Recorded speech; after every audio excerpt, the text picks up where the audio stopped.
Lyca productions Bhaskaran தயாரிப்பில் super star Rajinikanth, Amitabh Bachchan, Fahadh Fazil, Rana நடிப்பில் DJ Gnanavel இயக்கத்தில் வேட்டையன் அக்டோபர் 10 முதல் உலகமெங்கும் உங்கள் அபிமான திரையரங்குகளில். வேட்டையனின் வேட்டைக்கு ரெடியா? சென்னை மெட்ரோ ரயிலில் நேற்று ஒரே நாளில் 4 லட்சத்திற்கும் மேற்பட்டோர் பயணம் செய்திருக்கிறார்கள்.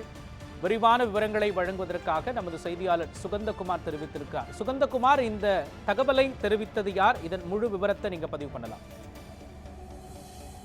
மோகன், சென்னை மெட்ரோ ரயிலில் நேற்று ஒரே நாட்களில் 4 லட்சத்திற்கும் அதிகமான பயணிகள் பயணம் செய்துள்ளதாக சென்னை மெட்ரோ நிர்வாக அதிகாரிகள் தகவல் தெரிவித்திருக்கின்றனர். அதாவது இந்திய விமானப்படையில் 92வது ஆண்டு நிறைவையொட்டி சென்னை மெரினா கடற்கரையில் நேற்றைய தினம் சாகச நிகழ்ச்சி நடத்தப்பட்டது.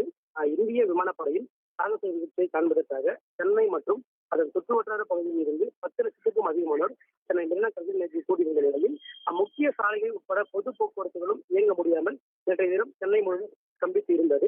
இதன் ஒரு பகுதியான சென்னை மெட்ரோ ரயில் நிலையங்களும் கூட்ட நெரிசலோடு காணப்பட்டது. வழக்கமாக ஞாயிறு அன்று 1,70,000 பயணிகள் மெட்ரோ ரயிலில் பயணம் செய்யும் நிலையில் நேற்று ஒரே நாளில் 4 லட்சத்திற்கும் அதிகமானோர் மெட்ரோ ரயிலில் பயணம் செய்துள்ளதாக சென்னை மெட்ரோ ரயில் நிறுவன அதிகாரிகள் தகவல் தெரிவித்திருக்கின்றனர். இதுவரை சென்னை மெட்ரோ ரயிலில் ஒரே நாளில் அதிகபட்சமாக கடந்த செப்டம்பர் 6ஆம் தேதி 24,087 பேர் மெட்ரோ ரயிலில் பயணம் செய்துள்ள நிலையில் அந்த சாதனையை முறியடித்து தற்பொழுது புதிதாக எண்ணிக்கையை எட்டியுள்ளதாக மெட்ரோ நிர்வாக அதிகாரிகள் தற்போது தகவல்களை தெரிவித்திருக்கிறார்கள். அது மட்டுமல்லாமல் சென்னை மெட்ரோ ரயில் மட்டுமல்லாது புறநகர் மின்சார ரயில், பறக்கும் ரயில் போன்ற பல்வேறு போக்குவரத்திலும் லட்சக்கணக்கான மக்கள் நேற்றைய தினம் பயணம் செய்துள்ளதாகவும் தகவல் தெரிவித்தார்.